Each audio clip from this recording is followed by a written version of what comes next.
आज का हमारा मुख्य विषय है प्रकाश का अपवर्तन। प्रकाश के अपवर्तन के बारे में यहाँ पर अध्ययन किया जाएगा। तो प्रकाश द्वारा उत्पन्न प्रभाव, उसकी प्रकृति और उसके द्वारा एक स्थान से दूसरे स्थान तक प्रकाश का जो संचरण होती है, उसी संचरण या उसकी जो सिद्धांत है या प्रभाव है, इस प्रक्रिया को ही हम प्रकाश संबंधी मूल तथ्य कहते हैं। ठीक है। प्रकाश के संचरण में यह देखा जाता है कि प्रकाश जब एक समान माध्यम, इसको हम कहते हैं सममांगी माध्यम, एक समान माध्यम, दूसरी भाषा में इसको हम कह सकते हैं समांगी माध्यम के नाम से भी इसको जाना जाता है। तो प्रकाश के संचरण में यह माना जाता है कि प्रकाश जब एक समान माध्यम, जिसको हम समांगी माध्यम कहते हैं, या समदैशिक माध्यम जब होती है, उस कंडीशन पर प्रकाश की किरण एक सरल रेखा में चलती है। ठीक है। मतलब प्रकाश जब एक सरल रेखा में गमन करेगी तो उसके लिए कंडीशन ये है कि माध्यम जो है वो क्या होना चाहिए, समान होना चाहिए, एक समान होना चाहिए, उसकी प्रकृति जो है एक समान होना चाहिए। तभी हम यह मानकर चलेंगे कि प्रकाश एक सरल रेखा में गमन करेगी। किंतु माध्यम यदि बदलती है तो माध्यम बदलने के साथ साथ प्रकाश की जो गति की दिशा है वो भी बदल जाती है। ठीक है। प्रकाश की गति की दिशा बदलने के साथ साथ हम ये भी देखते हैं कि प्रकाश की हमारे दैनिक जीवन में क्या उपयोगिता है। इसी मूल तथ्यों के बारे में या इसकी जो उपयोगिता है, इसी को समझना आवश्यक है। ठीक। जब आगे हम चलते हैं, जब प्रकाश की किरण किसी एक माध्यम से निकल करके किसी दूसरे माध्यम में प्रवेश करती है तो प्रकाश की सतह से टकराने के पश्चात उसकी तीव्रता का जो कुछ भाग होती है वह उसी सतह पर अवशोषित हो जाती है। कुछ भाग जो होती है वह दोनों माध्यमों को अलग करने वाली जो पृष्ठ है उस पृष्ठ से पहले माध्यम में ही परिवर्तित हो जाती है, और कुछ भाग जो होती है वह दूसरे माध्यम में अपवर्तित हो जाती है। इसको हम चित्र के माध्यम से समझने की कोशिश करें। मान ले जाए हमारे पास ये दो माध्यम, पहला माध्यम और दूसरा माध्यम, दोनों माध्यमों को पृथक करने वाली एक सीमा रेखा यहाँ पर प्रदर्शित कर गई। मान के चलते हैं कि पहला वाला माध्यम हमारे पास वायु है और दूसरा वाला माध्यम हम लेके चलते हैं जल या कांच। ठीक। तो प्रकाश किरणें जब सरल रेखा पर चलते हुए पहले माध्यम जो वायु लिए हैं उसके सीमा पृष्ठ पर आपतित होती है, तो जैसे ही प्रकाश इस सीमा पृष्ठ पर आपतित होगी, जैसे ही प्रकाश इस सीमा पृष्ठ पर आपतित होगी, इस प्रकाश की तीव्रता का कुछ भाग सीमा पृष्ठ पर अवशोषित हो जाती है। क्लियर हो गया। इस प्रकाश की जो कुछ भाग होती है, तीव्रता का जो कुछ भाग होता है वह इसी माध्यम में लौट जाती है या परिवर्तित हो जाती है। प्रकाश की तीव्रता का जो शेष भाग होती है, जो बचा रहता है, वह दूसरे माध्यम में क्या हो जाती है, अपवर्तित हो जाती है। इस तरीके से तो यहाँ पर प्रकाश कैसे संचरित हो रही है, उसका अपवर्तन कैसे हो रही है माध्यम में, और दूसरे माध्यम में कैसे किस तरीके से जा रही है, इन्हीं सब घटनाओं को हम कहते हैं प्रकाश का अपवर्तन। क्लियर हो गया।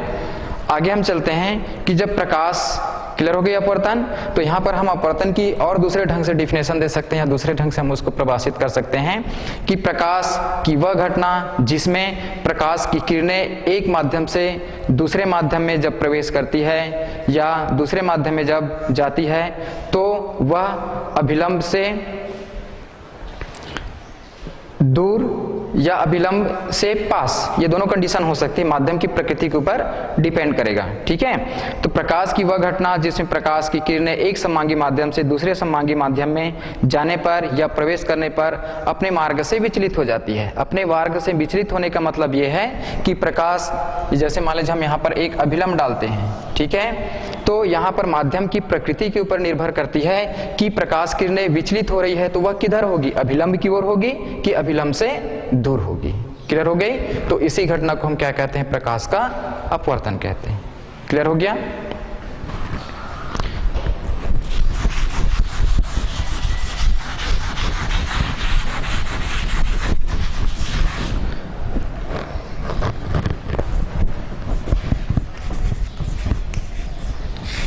माध्यम, अब यहाँ पर माध्यम की बात आई है जिसको हम कह रहे थे सममांगी माध्यम। तो माध्यम वास्तव में होता क्या चीज है, हम माध्यम से क्या समझ रहे हैं, इसके बारे में थोड़ी सी चर्चा कर लें। तो माध्यम का अर्थ ये होता है कि चूंकि हमारे पास हम लेके चलते हैं दो प्रकार की माध्यम होती है। पहला माध्यम हम ले सकते हैं सघन माध्यम, दूसरा हम ले सकते हैं विरल माध्यम। सघन माध्यम का क्या अर्थ होता है कि ऐसा माध्यम जिसका घनत्व अधिक होती है उस प्रकार के माध्यम को हम क्या कहते हैं, सघन माध्यम कहते हैं। ठीक है, जैसे वायु और कांच की हम बात करें, क्लियर हो गई। तो वायु के सापेक्ष कांच जो होगी उसकी जो डेंसिटी होगी, उसकी जो घनत्व होगी वो क्या होगी, सर्वाधिक होगी। वायु की जो घनत्व है, वायु के जो अणुओं का जो घनत्व है वह क्या होगा, उसकी डेंसिटी या उसकी घनत्व कम होगी, कांच की क्या होगी, ज्यादा होगी। तो हम यहाँ पर क्या कह सकते हैं कि वायु के सापेक्ष कांच का घनत्व क्या होती है, ज्यादा होती है। ठीक है, तो वायु के सापेक्ष कांच को हम क्या कहेंगे, सघन माध्यम कहेंगे, और वायु को हम क्या कहेंगे, विरल माध्यम कहेंगे। तो यहाँ पर विरल माध्यम का अर्थ यह है कि ऐसा माध्यम जिसकी घनत्व कम होती है उसको हम विरल माध्यम कहते हैं, और ऐसा माध्यम जिसका घनत्व सर्वाधिक होती है, अधिक होती है, उसको हम क्या कहते हैं, सघन माध्यम कहते हैं। क्लियर हो गया। अब जैसे एक उदाहरण और लेके चलते हैं, जल और कांच। तो जल और कांच में हम जान सकते हैं या बता सकते हैं कि कौन सा, किसका माध्यम किसका जो माध्यम है वो सघन होगा और किसका माध्यम जो है विरल होगा, बता सकते हैं। तो हम जानते हैं चूंकि कांच ठोस वस्तु होती है, उसकी जो अणु होती है वो पास पास रहती है, इसलिए कांच का घनत्व क्या होगा, ज्यादा होगा। क्लियर हो गया। वायु की जो अणु होती है वो थोड़ा दूर दूर में होती है ना, थोड़ा डिस्टेंस बना करके रखते हैं, इस कारण वायु की जो अणुओं की जो घनत्व है वह क्या होगी, कम होगी। तो कांच के सापेक्ष वायु का घनत्व क्या होगा, कम होगा, यानी कि विरल होगा, और वायु के सापेक्ष कांच का घनत्व क्या होगा, सघन होगा। तो इस तरीके से हम सघन माध्यम और विरल माध्यम दोनों को क्या कर सकते हैं, समझ सकते हैं। क्लियर हो गई। आगे हम चलते हैं, यहाँ पर यह भी देख सकते हैं कि सघन माध्यम और विरल माध्यम, चूंकि प्रकाश किरणें इसी माध्यम पर गमन करेगी, तो प्रकाश की जो चाल होती है वो कितना होना चाहिए दोनों माध्यमों में। ठीक है, तो हम जानते हैं कि प्रकाश की चाल c, चाल को किससे प्रदर्शित करते हैं, चाल या वेग, c इक्वल टू 3 × 10⁸ मीटर पर सेकेंड, अर्थात प्रकाश की चाल c बराबर 3 × 10⁸ मीटर पर सेकेंड होती है। प्रकाश 1 मिनट में मीटर पर सेकेंड, ठीक है, मीटर पर सेकेंड मतलब 1 सेकेंड में 3 × 10⁸ मीटर की दूरी क्या करती है, तय करती है। तो यह जो चाल है किस माध्यम में है, क्लियर हो रही है, सघन माध्यम में है कि विरल माध्यम में है। तो हम जानते हैं कि विरल माध्यम में प्रकाश सर्वाधिक चाल से क्या करती है, गति करती, अर्थात ये जो चाल है वो किसके लिए है, विरल माध्यम के लिए। क्लियर हो गया। जैसे जैसे माध्यम की प्रकृति बदलती जाएगी, प्रकाश की चाल भी क्या होती जाएगी, बदलती जाएगी। तो इसका मतलब यह है कि विरल माध्यम में प्रकाश की चाल सर्वाधिक होती है, सघन माध्यम में प्रकाश की चाल क्या होती है, कम होती है। ठीक है, उदाहरण के तौर पर यदि हम इसको देखना चाहें तो जैसे वायु है, क्लियर हो गई, तो वायु या निर्वात ऐसा हम कह सकते हैं। निर्वात का क्या अर्थ हुआ, निर्वात को हम ऐसे, जैसे मान लीजिए हमारे पास एक कमरा है, ठीक है, इस कमरे में अभी क्या भरा हुआ है, वायु भरा हुआ है। ठीक, यदि इस कमरे से वायु को बाहर कर दे मतलब किसी टेक्निक या किसी सिस्टम के माध्यम से हम वायु को क्या कर देते हैं, बाहर कर देते हैं, तो इस कमरे का जो वातावरण है वो क्या हो जाएगी, वायु रहित हो जाएगी, अर्थात यहाँ पर वायु क्या है, अनुपस्थित है। तो इसका मतलब क्या हुआ कि यह जो माध्यम है वो क्या हो गया, निर्वात हो गया। ठीक है, मतलब वायु की अनुपस्थिति, क्लियर हो गई, वायु के अनुपस्थिति को ही हम क्या कहते हैं, निर्वात कहते हैं। ठीक है, तो यहाँ पर जो निर्वात है उसको हम क्या कहेंगे, वायु की अनुपस्थिति कहेंगे। ठीक है, आगे हम यहाँ पे देखते हैं। हाँ, मैं एग्जांपल्स बता रहा था आपको कि किसमें प्रकाश की चाल ज्यादा होगी। ठीक है, तो वायु और एक निर्वात की बात कर रहे थे, तो वायु और निर्वात की बात करें तो वायु की, निर्वात की अपेक्षा वायु का घनत्व क्या होगा, ज्यादा होगा। ठीक है ना। अब वायु और कांच की हम बात करें, ठीक है, तो कांच में प्रकाश की चाल क्या होगी, कम होगी, और वायु में प्रकाश की चाल क्या होगी, ज्यादा होगी। क्लियर हो गया? तो यहाँ पर यही स्पष्ट होता है कि प्रकाश निर्वात में या वायु में ज्यादा वेग से गमन करती है, और यदि उसकी घनत्व बदल जाती है, ज्यादा हो जाती है, तो वो माध्यम सघन हो गया, तो वहां पर उसका वेग जो है क्या हो जाएगी, प्रकाश का वेग कम हो जाएगा। क्लियर हो गई? तो इस तरीका से हम कह सकते हैं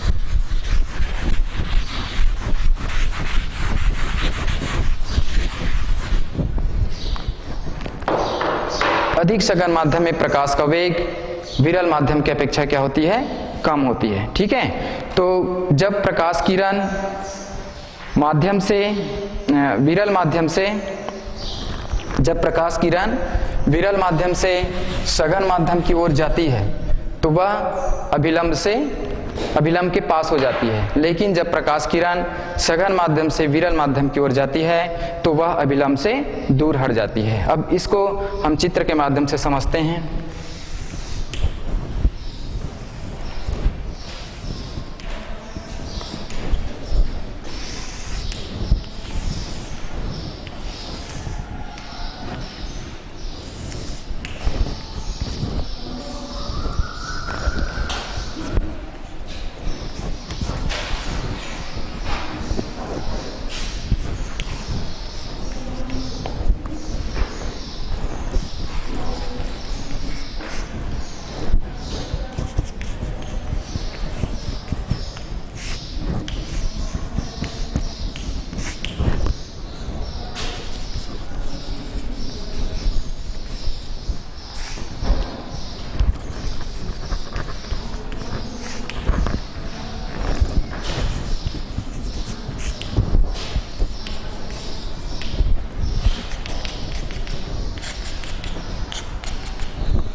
ठीक है? चित्र में यहाँ पे देख रहे हैं कि हमारे पास दो माध्यम है, पहला माध्यम वायु है और दूसरा माध्यम क्या है, जल है। यहाँ पर भी पहला माध्यम वायु है और दूसरा माध्यम क्या है, जल है।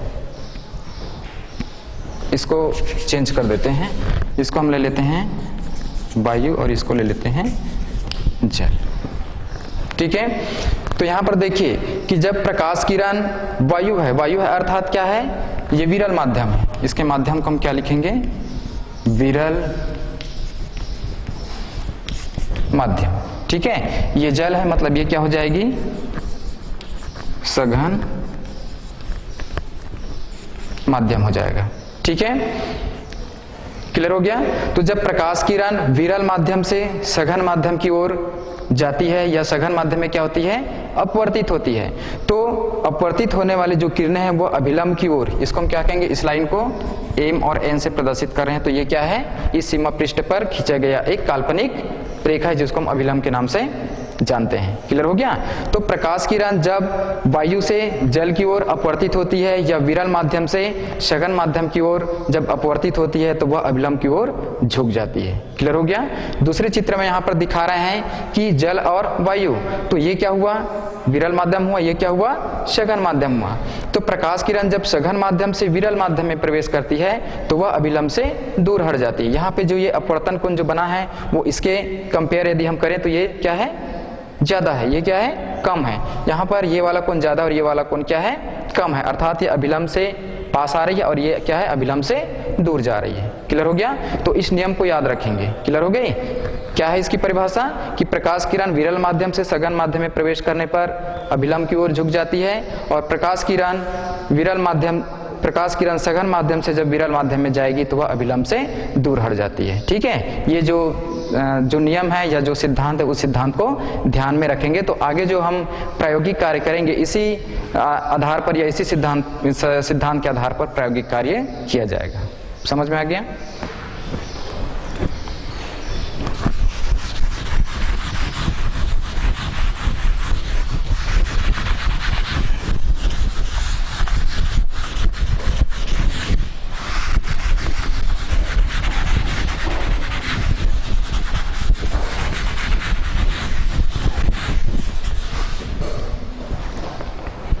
आगे हम चलते हैं अपवर्तन के नियम।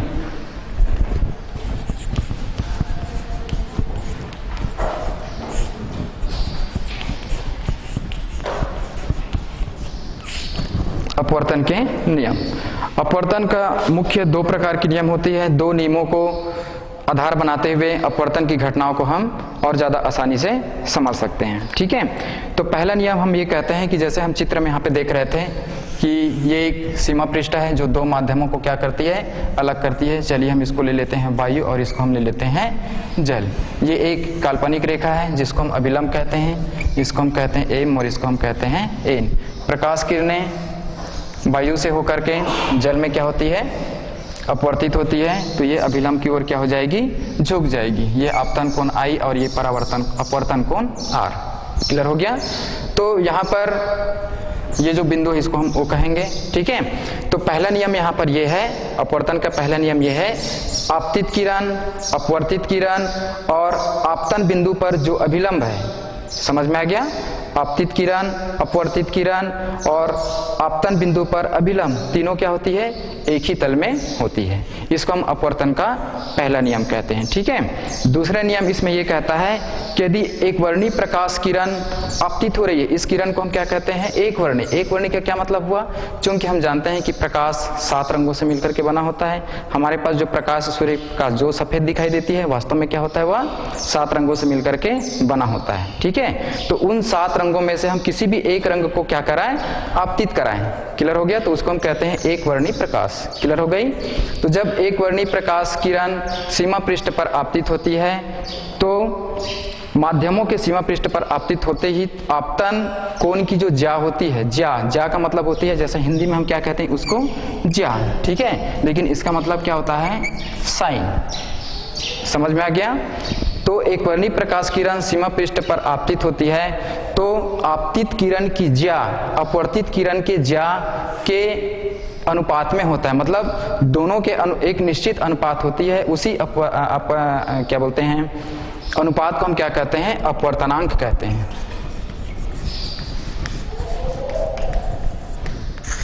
अपवर्तनांक कहते हैं। ठीक है, आपतन कोण की ज्या, अपवर्तन कोण के ज्या दोनों का होता है, एक निश्चित अनुपात में होती है और उसी अनुपात को हम क्या कहते हैं, अपवर्तनांक। चूंकि हम अपवर्तनांक को म्यू से प्रदर्शित करते हैं, इसलिए म्यू बराबर क्या हो जाएगी, साइन आई बटे साइन आर, साइन आई बटे साइन आर।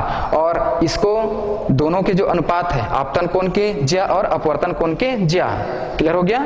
इसको सबसे पहले किसने देखा था, स्नेल नामक वैज्ञानिक ने देखा था। इस कारण इस नियम को हम क्या कहते हैं, स्नेल के नियम के नाम से भी इसको जानते हैं, स्नेल का नियम। ठीक है, यदि स्नेल का नियम पूछा जाए तो स्नेल के नियम का यही परिभाषा है। ठीक है, क्या परिभाषा हुआ स्नेल के नियम के अनुसार कि आपतन कोण की ज्या अपवर्तन कोण के ज्या के अनुपात के बराबर होती है, उसको हम क्या कहते हैं, अपवर्तनांक कहते हैं। यहाँ पे अपवर्तनांक को म्यू से प्रदर्शित किया गया है, इसका नाम क्या है, म्यू। यदि हम इसको हिंदी में लिखना चाहें तो आधा मा करके ऐसा लिख सकते हैं। ठीक है, यू नहीं है, क्या है ये, म्यू है। क्लियर हो गया। तो mu equal to sine I upon sine R, इसको हम कहते हैं स्नेल का नियम। तो ये अपवर्तन संबंधी दूसरा नियम है। समझ में आ गया दोनों नियम। पहले नियम एक बार पुनः रिपीट कर देते हैं। पहले नियम क्या कह रहे थे हम कि आपतित किरण, अपवर्तित किरण और आपतन बिंदु पर अभिलंब तीनों क्या होती है, एक ही तल में होती है। और दूसरा नियम क्या कह रहे थे कि यदि एक वर्णी प्रकाश किरण किन्हीं दो माध्यमों को बांटने वाली सीमा पृष्ठ पर यदि आपतित होती है तो आपतन कोण की ज्या अपवर्तन कोण के ज्या एक निश्चित अनुपात में होती है, जिसको हम कहते हैं अपवर्तनांक। तो स्नेल के नियम के अनुसार अपवर्तनांक mu equal to sine I upon sine R होती है। ठीक है, तो ये था अपवर्तनांक। यहाँ पर एक चीज और देखना है कि दो माध्यम है ना, दोनों माध्यमों का अपवर्तनांक कभी भी शून्य नहीं हो सकता, इस नियम को याद रखेंगे। ठीक है, पहला माध्यम दूसरा माध्यम, दोनों माध्यमों का जो अपवर्तनांक है, दोनों का यदि हम साइन आई और साइन आर निकालें तो उसकी मान कभी भी 0 नहीं होगी, कुछ ना कुछ आएगा। क्लियर हो गया। जैसे वायु और जल दोनों का यदि हम अपवर्तनांक का यदि अनुपात निकालें तो 0 नहीं होगा, दोनों आपस में बराबर नहीं हो सकते। क्यों, क्योंकि एक विरल है और दूसरा क्या है, सघन है। क्लियर हो क्या।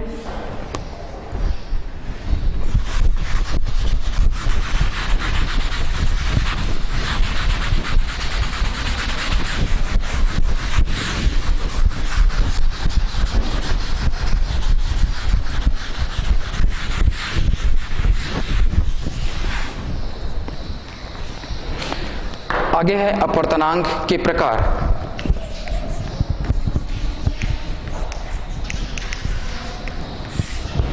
अपवर्तनांक के प्रकार। अपवर्तनांक मुख्य रूप से दो प्रकार की होती है।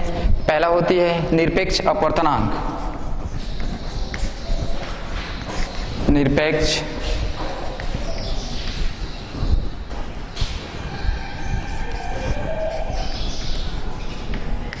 अपवर्तनांक। तो निरपेक्ष अपवर्तनांक क्या है, इसकी परिभाषा से हम इसको क्लियर कर लेते हैं कि जब कोई प्रकाश किरण निर्वात या वायु, ठीक है ना, मेरी बात ध्यान से समझेंगे, निर्वात या वायु, जब कोई प्रकाश किरण निर्वात या वायु से चलकर किसी माध्यम में प्रवेश करती है तो निर्वात के सापेक्ष उस माध्यम का अपवर्तनांक को हम क्या कहेंगे, निरपेक्ष अपवर्तनांक कहेंगे। जैसे ये प्रकाश किरण है, इसको हम ले सकते हैं हवा, जिसको हम वायु कहते हैं, या क्या ले सकते हैं, निर्वात कह सकते हैं, ठीक है। तो जब कोई प्रकाश किरण हवा या निर्वात से चलकर दूसरे माध्यम में क्या करती है, प्रवेश करती है, तो पहले माध्यम के सापेक्ष इस माध्यम के अपवर्तनांक को हम क्या कहेंगे, निरपेक्ष, क्या कहेंगे उसको, निरपेक्ष अपवर्तनांक कहेंगे। जैसे मान लीजिए ये क्या है, कांच है, क्या है ये, कांच है, ठीक है। तो प्रकाश किरण कहाँ जा रही है, कहाँ जा रही है, निर्वात से या हवा से कहाँ जा रही है, कांच में, तो इसकी माध्यम क्या हो रही है, बदल रही है। तो पहले माध्यम के सापेक्ष दूसरे माध्यम का जो अपवर्तनांक होगा वही क्या है, निरपेक्ष अपवर्तनांक। तो यहाँ पर कांच का निरपेक्ष अपवर्तनांक बताना है तो कितनी होती है कांच का निरपेक्ष अपवर्तनांक, 1.5, 1.5। जैसे आप लोग देखेंगे कि कांच की एक आयताकार गुटका होता है, इस तरीके से होती है कांच की एक आयताकार गुटका, ठीक है। इस गुटके का अपवर्तनांक कितनी होगी, 1.5 होगी। प्रिज्म होती है, प्रिज्म की आकृति इस तरीके से त्रिभुजाकार रहती है ना। तो इस पदार्थ का भी अपवर्तनांक कितना होगा, 1.5। क्यों 1.5 होगा, क्योंकि दोनों पदार्थ जो है, दोनों जो ये भी और ये भी, प्रिज्म और आयताकार गुटका, दोनों एक ही प्रकार के पदार्थ से बना हुआ है। अर्थात ये जो कांच है वह क्राउन कांच है। क्या कांच है, क्राउन कांच। और क्राउन कांच की जो अपवर्तनांक होती है वो कितनी होती है, 1.5 होती है, ठीक है। यदि हम इसी को दूसरे कांच में लें, जैसे फ्लिंट कांच लेते हैं, तो फ्लिंट कांच की अपवर्तनांक थोड़ी सी चेंज हो जाती है, बदल जाती है, वो होती है 1.6, इससे थोड़ा सा ज्यादा। क्लियर हो गया। तो यहाँ पर ये जो पदार्थ किस प्रकार की है उसके ऊपर उसकी अपवर्तनांक जो है निर्भर करती है, ठीक। तो निरपेक्ष अपवर्तनांक सबको समझ में आ गई। दूसरा है इसका सापेक्ष अपवर्तनांक।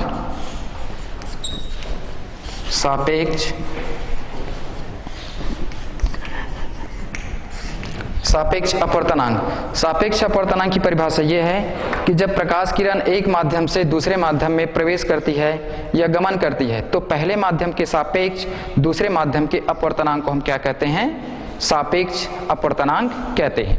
पहले माध्यम के सापेक्ष दूसरे माध्यम का अपवर्तनांक। क्लियर हो गया। ये क्या कहलाएगी, सापेक्ष अपवर्तनांक कहलाएगी। अर्थात यदि इस माध्यम को हम 1 कहेंगे तो इस माध्यम को हम क्या कह सकते हैं, 2 कह सकते हैं। तो इसकी अपवर्तनांक होगी, चूंकि अपवर्तनांक को हम म्यू से प्रदर्शित करते हैं, तो म्यू में यहाँ पर हम लिखेंगे 1, यहाँ पर लिखेंगे 2। तो इसका मतलब क्या हुआ, 1 म्यू 2, मतलब पहले माध्यम के सापेक्ष दूसरे माध्यम का अपवर्तनांक। तो इसको हम क्या कहेंगे, सापेक्ष अपवर्तनांक कहेंगे। और इसको हम लिख सकते हैं, जैसे मान लीजिए यहाँ पर लिया गया है हवा और यहाँ पर लिया गया है कांच। तो हवा के लिए चूंकि एयर होती है, एयर को हम ए से प्रदर्शित करते हैं, और कांच के लिए चूंकि कांच को हम इंग्लिश में क्या बोलते हैं, ग्लास बोलते हैं, इसलिए क्या करेंगे, इसको जी से प्रदर्शित करेंगे। तो यहाँ पर हम क्या लिख सकते हैं, ए म्यू जी, वायु के सापेक्ष कांच का अपवर्तनांक, ठीक है। तो ये था सापेक्ष अपवर्तनांक और निरपेक्ष अपवर्तनांक।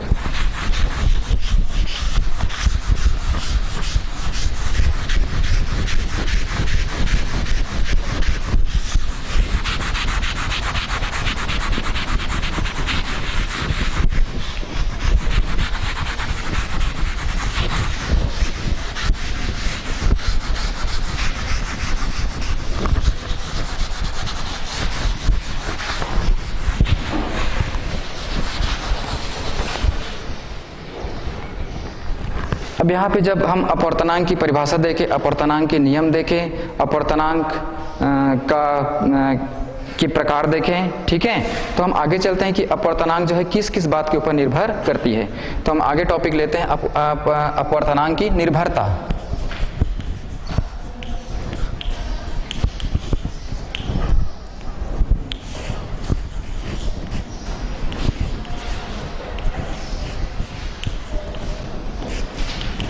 निर्भरता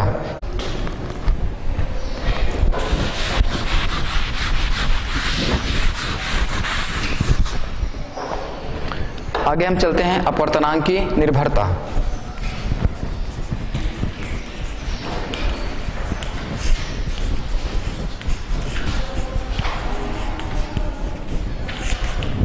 अपवर्तनांक किस किस बात के ऊपर डिपेंड करती है या किस किस बात के ऊपर निर्भर करती है, ठीक है। तो सबसे पहला यहाँ पर माध्यम की जोड़े की प्रकृति पर, पहला पॉइंट क्या है यहाँ पर, माध्यम की जोड़े की प्रकृति।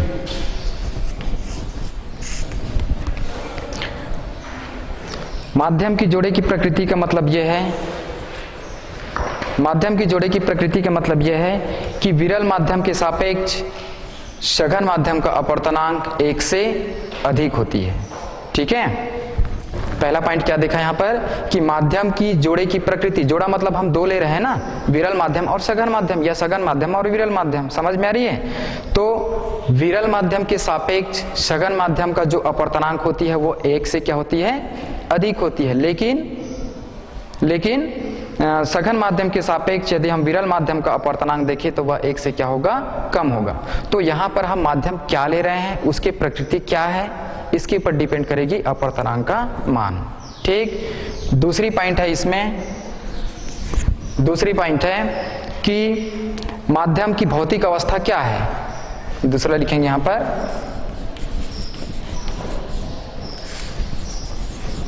माध्यम की भौतिक अवस्था।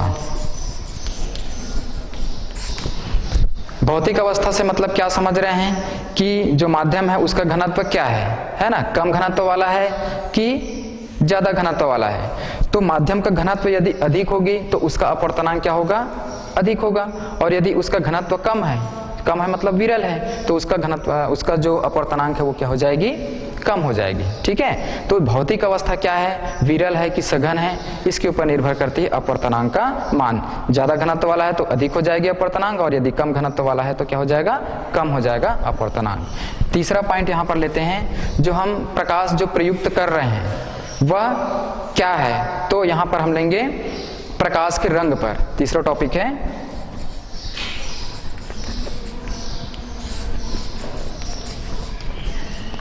प्रकाश के रंग। जैसे मैंने आपको पहले ही बताया कि हमारा सूर्य का जो प्रकाश है वह 7 रंगों से मिलकर के बना होता है। साधारण आंख से यदि हम देखना चाहें तो उस सूर्य के प्रकाश में जो 7 रंग होती है वह हमको स्पष्ट रूप से दिखाई नहीं देती है। लेकिन यदि हम उसको प्रिज्म से यदि होकर के उसको जा रहे हैं, जिसको हम कहते हैं वर्ण विक्षेपण की घटना, या जो स्पेक्ट्रोमीटर जो होती है उसके माध्यम से यदि हम देखना चाहें तो सूर्य के प्रकाश अलग अलग रंगों से मिलकर के बनी होती है, और अलग अलग रंगों की जो तरंग दैर्ध्य होती है वो भी क्या होता है, अलग अलग होता है, ठीक है। क्योंकि हम जानते हैं कि जब प्रकाश का तरंग दैर्ध्य अलग अलग होती है अलग अलग रंगों के लिए, तो उसका अपवर्तनांक भी क्या होता है, अलग अलग होगी। क्लियर हो गया। तो यदि मान ले जाए प्रकाश के रंग जैसे यहाँ पर देख रहे हैं, तो हम एक उदाहरण के लिए ले सकते हैं, जैसे बैगनी रंग है, बैगनी, ठीक है, और आगे ले सकते हैं बैगनी से लाल की ओर जाएगी, ठीक है ना। तो बैगनी रंग और लाल रंग, बैगनी रंग और लाल रंग, तो बैगनी रंग का अपवर्तनांक जो हम म्यू से प्रदर्शित करेंगे ये ज्यादा होगी किससे, लाल रंग के अपवर्तनांक से। तो इसको हम लिख सकते हैं mu V greater than mu R, ठीक है। मतलब बैगनी रंग का जो अपवर्तनांक है, वी का मतलब क्या है, वायलेट कलर, वायलेट का मतलब होती है बैगनी, रेड मतलब लाल, ठीक है। तो mu V greater than mu R, अर्थात बैगनी रंग का अपवर्तनांक लाल रंग के अपवर्तनांक से क्या होती है, ज्यादा होती है, ठीक है। अब मुझे ये बताइए कि किसका तरंग दैर्ध्य ज्यादा होगा, लाल की या बैंगनी की, लाल की या बैंगनी की। तो हम देख रहे हैं कि बैंगनी का अपवर्तनांक ज्यादा है, इसलिए इसकी तरंगदैर्ध्य क्या होगी, कम होगी, और लाल रंग की अपवर्तनांक चूंकि कम है इसलिए इसकी तरंगदैर्ध्य क्या होगी, ज्यादा होगी। क्लियर हो गया। तो इसीलिए यहाँ पर एक प्रश्न किया जाता है कि क्या कारण है कि जो खतरे का जो सिग्नल होती है वो लाल होती है। ठीक है, देखे होंगे जो खतरे मतलब जो जहाँ पे सिग्नल जहाँ पे दिया जाता है तो लाल रंग का रहता है स्टॉप करने के लिए या रोकने के लिए, या जहाँ पर खतरे की स्थिति है वहाँ पे लाल का बल्ब जला दिया जाता है। ठीक है ना, तो वो क्या है, खतरे का एक सिग्नल है। तो इसका मतलब क्या है, लाल रंग क्यों प्रयुक्त कर रहे हैं, क्योंकि लाल रंग की तरंगदैर्ध्य हम देख रहे हैं कि ज्यादा है, तो लाल की तरंगदैर्ध्य ज्यादा होगा मतलब वो ज्यादा दूर तक क्या करेगी, फोकस करेगी, ज्यादा दूर तक फैलेगी। तो यदि हम 1 किलोमीटर या 2 किलोमीटर के डिस्टेंस में है या दूरी में है तो वहां से हम उसको सिग्नल को देख करके समझ सकते हैं कि आगे अपने को बढ़ना नहीं है। समझ में आ रही है। तो तरंगदैर्ध्य चूंकि लाल रंग की ज्यादा होती है इसलिए खतरे की सिग्नल लाल रंग का बनाया जाता है। क्लियर हो गया। तो ये 3 बिंदु था जिस पर अपवर्तनांक जो है निर्भर करती है।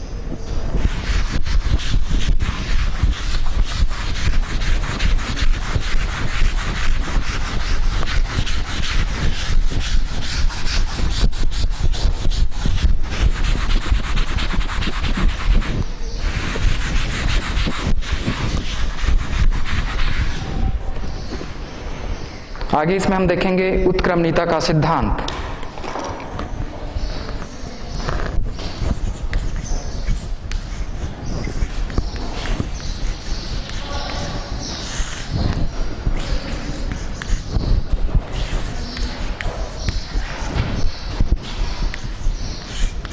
उत्क्रमणीयता का सिद्धांत।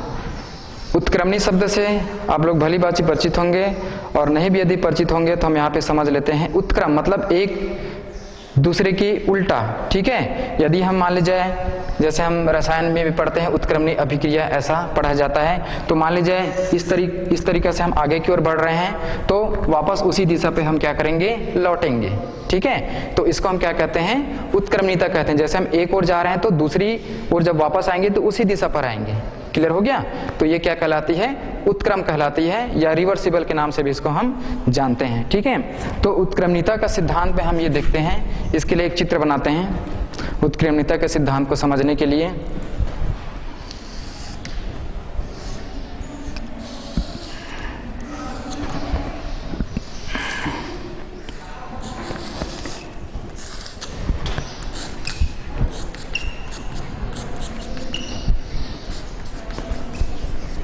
ये जल है और इसको हम ले लेते हैं कांच। ठीक है, और ये वाला माध्यम क्या है, वायु। ठीक, यहाँ पर एक अभिलंब डाला, यहाँ पर भी हम क्या ले सकते हैं, एक अभिलंब ले सकते हैं। ठीक है, प्रकाश किरण आपतित हुआ,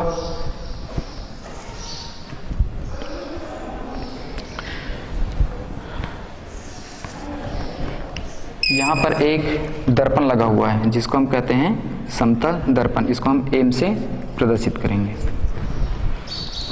ठीक, अब यहाँ पर उत्क्रमणीयता के सिद्धांत को कैसे समझते हैं देख लीजिए। ए और ये बी। चित्र में यहाँ पे देख रहे हैं कि 3 माध्यम है हमारे पास, एक वायु, फिर कांच, और दूसरा तीसरा क्या है, जल है। ठीक है, ये विरल माध्यम है, इसके सापेक्ष ये सघन माध्यम है, और जल के सापेक्ष भी कांच क्या होती है, सघन माध्यम होती है। ठीक, तो उत्क्रमणीयता के सिद्धांत को समझने के लिए यहाँ पर आप देख रहे हैं कि एक प्रकाश किरण ए बी वायु से यानी कि विरल माध्यम से सघन माध्यम में क्या होती है, प्रवेश करती है। तो जैसे ही सघन माध्यम में प्रवेश करेगी अपने मार्ग से क्या हो जाएगा, विचलित हो जाएगा, क्योंकि यहाँ पर माध्यम जो है बदल रही है। ठीक है, विरल माध्यम से सघन माध्यम में जाने पर प्रकाश किरण विचलित होती है, अर्थात अभिलंब की ओर क्या हो जाती है, झुक जाती है, मतलब अभिलंब के पास हो जाती है। ठीक है, फिर जब प्रकाश किरण कांच से होकर के जल में प्रवेश करती है, अर्थात सघन माध्यम से विरल माध्यम में प्रवेश करती है, तो अभिलंब से दूर हट जाती है। ठीक है, तो ये जो आपतित होने वाले जो प्रकाश किरण है, यहाँ से आपतित हुआ, ये अपवर्तित होने वाले जो प्रकाश किरण है, यहाँ पे जल में एक समतल दर्पण लगा हुआ है। ठीक, तो हम समतल दर्पण में जानते हैं कि जब यहाँ पर एक समतल दर्पण रखा हुआ है, इस पर प्रकाश किरण यदि आपतित होगी तो इसके पृष्ठ से टकराने के बाद में वह दूसरे दिशा पे क्या हो जाती है, उतने ही कोण बनाते हुए क्या हो जाती है, परावर्तित हो जाती है। ठीक है, तो यहाँ पर जो समतल दर्पण लगा हुआ है वो क्या करता है, जो अपने आने वाले जो अपवर्तित किरणें हैं उसको उसी मार्ग में क्या कर देता है, लौटा देता है। समझ में आ गया? तो जिस रास्ते से पहले किरण जो ए बी वाले जो किरण जिस रास्ते पर आई है, चल करके जिस रास्ते पर आए हैं, है ना, उसी रास्ते पर जो अपवर्तित किरण है वो उसी रास्ते से क्या हो जाती है, अपवर्तित हो जाती है। क्लियर हो गया? तो जिस रास्ते से आया उसी रास्ते से क्या हो गया, चले गया। तो यहाँ पर क्या हो गया, उत्क्रमणी प्रक्रिया हो गई। क्लियर हो गया? जिस रास्ते से प्रकाश किरण ए बी आ रही है उसी रास्ते से क्या हो रही है, जल से उसी रास्ते से वापस हो रही है। तो यहाँ पर हम देख रहे हैं कि जल क्या है, विरल माध्यम है, कांच क्या है, सघन माध्यम है। तो विरल माध्यम से जैसे ही कांच सघन माध्यम में पहुंचती है, ठीक है, तो ये अभिलंब से पास आ जाती है, और जैसे ही जो कांच से जब वायु में जाएगी तो ये अभिलंब से क्या हो जाएगी, दूर हट जाएगी। क्लियर हो गया? तो सेम प्रक्रिया पहले वाले के लिए था, उसी तरीके से दूसरे वाले के लिए भी चल रही है। क्लियर हो गया? विरल माध्यम से सघन माध्यम पहुंच रही है, सघन माध्यम से फिर विरल माध्यम पहुंच रही है ना। जैसे ही विरल माध्यम से सघन माध्यम में पहुंचा, अभिलंब के पास आई, फिर सघन माध्यम से विरल माध्यम में पहुंचा तो क्या हो गया, अभिलंब से दूर हट गई। पुनः यह प्रक्रिया उल्टा चलती है, जब विरल माध्यम से सघन माध्यम में जाती है तो अभिलंब के पास आ जाती है, और सघन माध्यम से जब विरल माध्यम में पहुंचती है तो अभिलंब से दूर हट जाती है। अर्थात इस प्रक्रिया को हम क्या कहते हैं, उत्क्रमणीयता का सिद्धांत कहते हैं। क्लियर हो गई? यह है उत्कीर्णता का सिद्धांत। उदाहरण के तौर पर यदि हम लेके चलें कि हवा के सापेक्ष कांच का जो अपवर्तनांक होती है,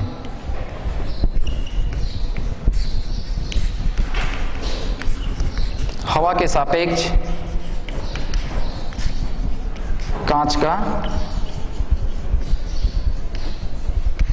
अपवर्तनांक, ठीक है, कैसे प्रदर्शित करेंगे, ए म्यू जी, ए म्यू जी बराबर कितना लें, 3/2।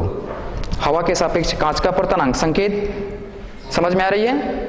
ठीक है, तो उत्क्रमणीयता का सिद्धांत इस पर लागू होगा तो क्या हो जाएगी, कांच के सापेक्ष हवा का अपवर्तनांक। तो इसको हम क्या लिखेंगे, जी म्यू ए, ठीक है, बराबर क्या हो जाएगा, 2/3। ये है उत्क्रमणीयता का सिद्धांत। तो इस सिद्धांत को ध्यान में रखेंगे, इससे आगे चल करके गणित हल किया जाएगा। ठीक है,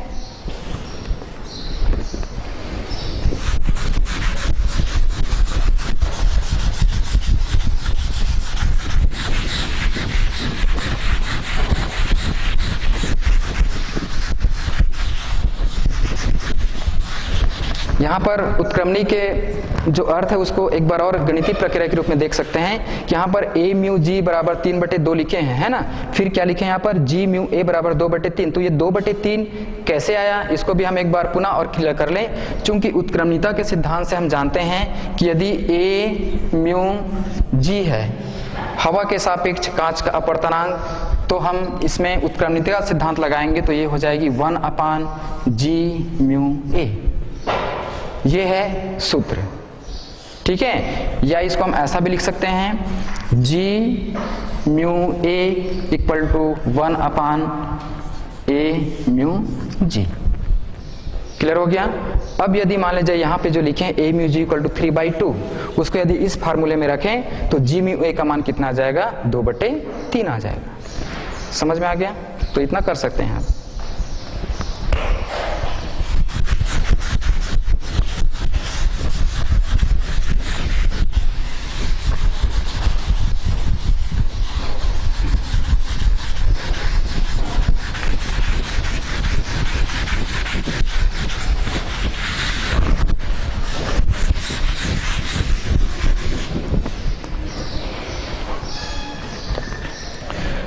आगे हम चलते हैं कि विभिन्न माध्यम में प्रकाश का अपवर्तनांक में क्या संबंध है। अलग अलग माध्यम लेके हम चलेंगे कि उसमें उसके अपवर्तनांक में क्या संबंध होती है।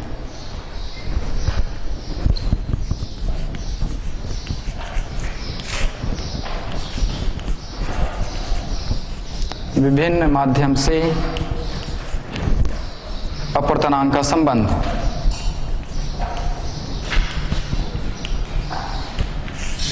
अपवर्तनांक का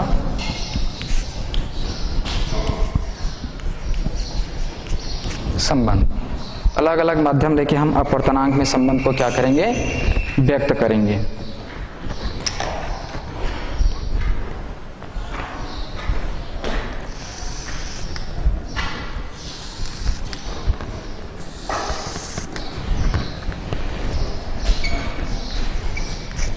ये हो गया वायु, फिर हम उसमें ले लेते हैं जल, और उसके बाद में ले लेते हैं यहाँ पर कांच। ठीक है, और कांच के बाद में ये वाला जो माध्यम है वो क्या है, वायु है। ठीक है, कितने माध्यम दिखाई दे रहे हैं यहाँ पर इस चित्र में। पहला माध्यम वायु, दूसरा माध्यम क्या है, जल, तीसरा माध्यम क्या है, कांच, और चौथा माध्यम क्या है, वायु है। तो हम जानते हैं वायु के लिए चूंकि एयर होती है इसलिए हम ए से प्रदर्शित करेंगे, जल को हम W से प्रदर्शित करेंगे, वाटर, कांच चूंकि ग्लास होती है इसलिए हम G से प्रदर्शित करेंगे, और वायु चूंकि एयर है इसलिए ए से प्रदर्शित करेंगे। ठीक है, अब यहाँ पे हम एक अभिलंब खींचा,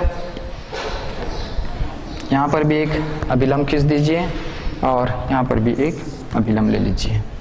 ठीक, तो प्रकाश किरण को देखिए यहाँ पे, ये I1 आपतन कोण से क्या हो रही है, आपतित हो रही है। ये हो गया R1, और यहां हम ले सकते हैं R2।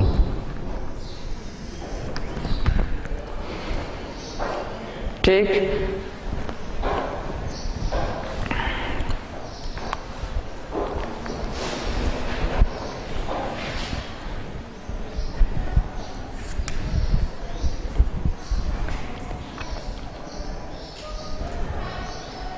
ये R1 है तो इसको हम लेंगे R1, इसको लेंगे R2, ये हो जाएगा R2, और यहाँ से क्या हो जाएगी, ये इसको हम लेंगे I1।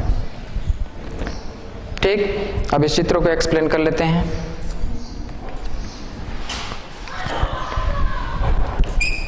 A, B, ये C हो गया, और ये क्या हो गया, D हो गया।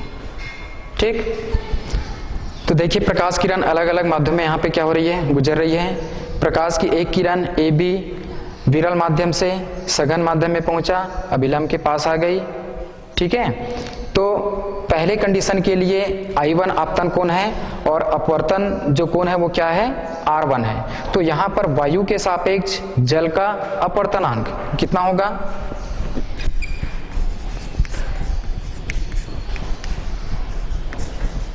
वायु के सापेक्ष जल का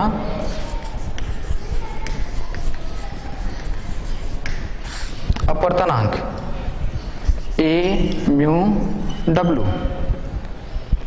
ठीक है, A म्यू W क्या हो जाएगी, स्नेल के नियम अनुसार। स्नेल का क्या नियम है, अपवर्तनांक mu equal to sine I बटे साइन R होती है, हम जानते हैं। तो यहां पर भी वही फार्मूला लगाएंगे, तो क्या हो जाएगा, साइन I1 बटे साइन R1।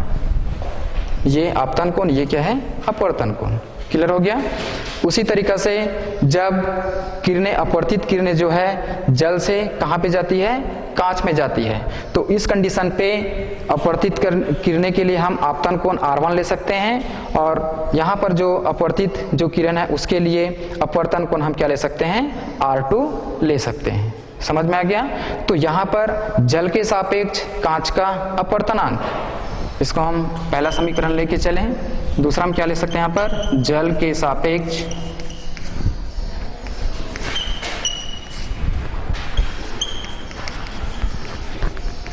कांच का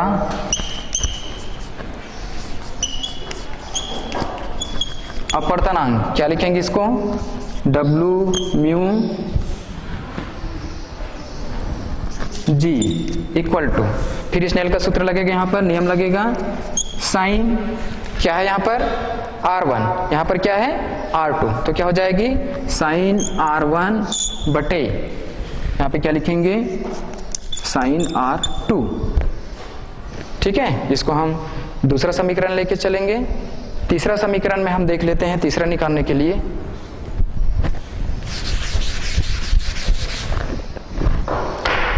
जब अपवर्तित किरणें कांच से होकर के वायु में गुजरती है, ठीक है, तो सघन माध्यम से विरल माध्यम में पहुंचने पर ये अपने मार्ग से विचलित हो जाते हैं, अभिलंब से क्या हो जाती है, दूर हट जाती है। क्लियर हो गया। तो इस कंडीशन पे जो आने वाली जो किरणें हैं जिसको हम आपतन कोण कहते हैं, कितना है R2, और जो अपवर्तित जो कोण बन रहा है वो कितना है I1 है। समझ में आ गया। तो यहाँ पर क्या निकालेंगे, कांच के सापेक्ष वायु का अपवर्तनांक, पुनः कांच के सापेक्ष वायु का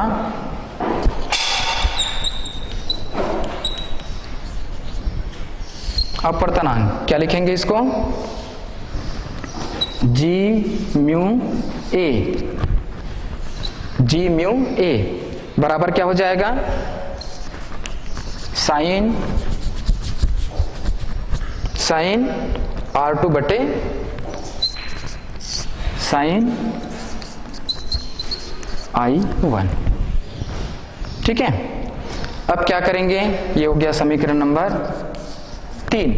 समीकरण 1, समीकरण 2 और समीकरण 3, तीनों को हम क्या करते हैं, गुना करते हैं।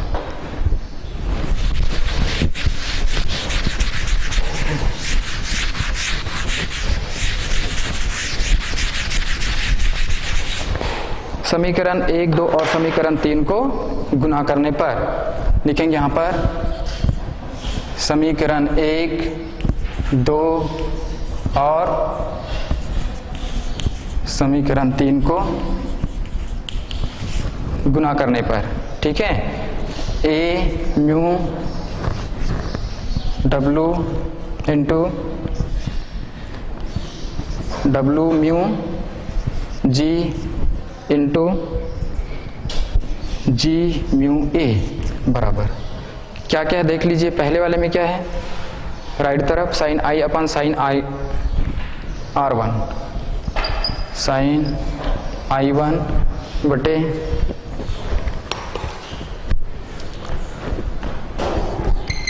साइन R1 इंटू दूसरे वाले में क्या है, साइन R1 बटे साइन R2 इंटू तीसरे वाले में क्या है, साइन R2 बटे साइन I1,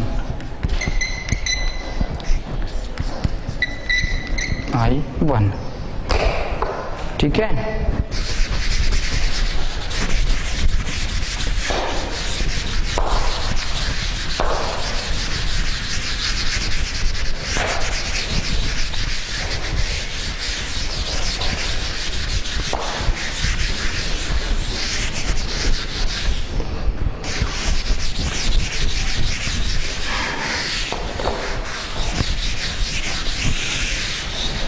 तो ये बराबर हो जाएगा साइन I1 से साइन I1 कैंसिल, R1 से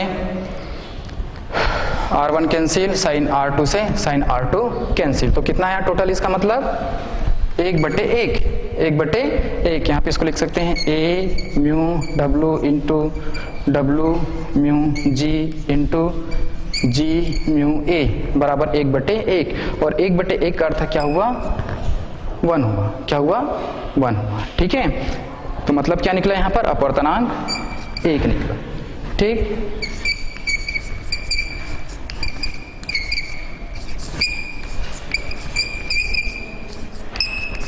ये सूत्र था